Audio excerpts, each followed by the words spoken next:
تو این ویدیو میخوام بهتون آموزش ایجاد سایه به عکس رو آموزش بدم. سلام، امیدوارم کارتون خوب باشه. امروز قراره که ما این عکس رو تبدیل کنیم به این عکس. پس تا آخر ویدیو با من همراه باشید. قبل از آموزش لطفا این ویدیو لایک کنید، در مورد ویدیو نظر بدید و کانال یوتیوب منو سابسکرایب بکنید.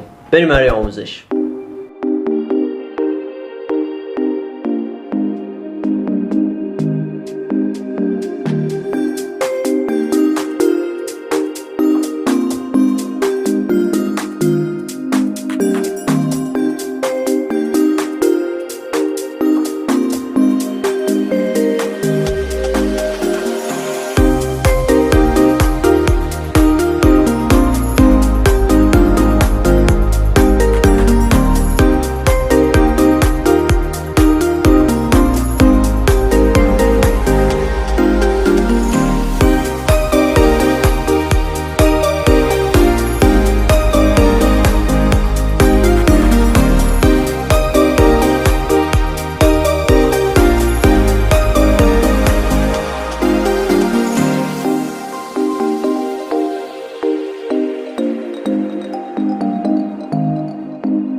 خب این ویدیو هم تموم شد. امیدوارم از این ویدیو خوشتون اومده باشه. اگه این ویدیو رو دوست داشتید لایک کنید، در مورد ویدیو نظر بدید و کانال یوتیوب منو سابسکرایب بکنید.